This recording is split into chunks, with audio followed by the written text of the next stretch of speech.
এই যে আমি রোলের শিটগুলো তিনটে একসাথে বানিয়ে আজ আস্তে আস্তে ছাড়িয়ে নিচ্ছি।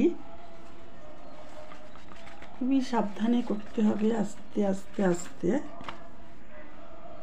আমি এই যে রোলের শিটগুলো খুলছি, খুব আস্তে হাতে আস্তে আস্তে আস্তে খুলতে হবে।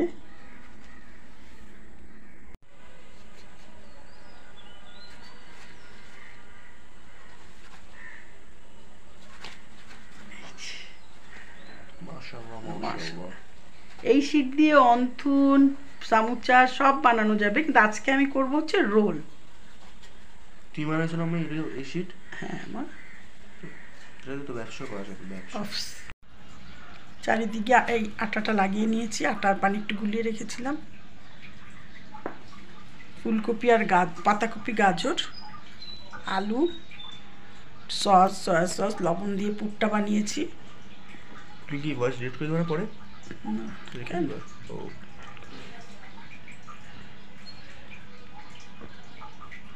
বেশি ছোট হয়ে গেছে। ওকে, ডান। চারিদিকে এই আটাটা লাগিয়ে নিয়েছি, আটার পানি একটু গুলিয়ে রেখেছিলাম। ফুলকপি আর পাতাকপি, গাজর, আলু, সস, সয়া সস, লবণ দিয়ে পুরটা বানিয়েছি। তুই কি ভয়েস রেড করে দেওয়ার পরে? কেন? ও,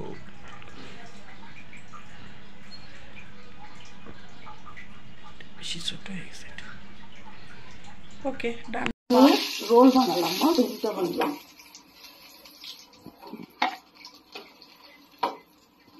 তুমি না আজকে শীতটা বানাইছো? হ্যাঁ, এই দেখো শীতটা খুলতে শিখিনি।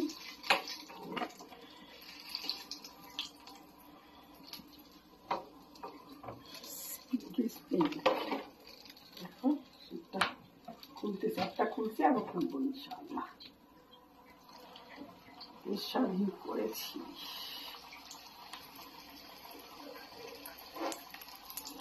হতে থাকুক।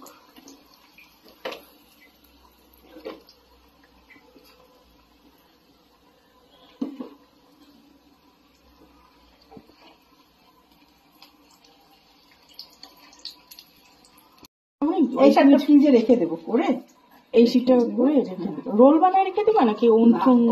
রোল বানায় রেখে দিচ্ছি, পরে একটু অন্থুন বানাবো, খাওয়া অনেক দিন পরে। হ্যাঁ, কষ্ট আছে, একটু ঠান্ডা করে এটা করতে হয়। রুটিটা সেকার পর ঠান্ডা করার পর আস্তে আস্তে করতে হয়।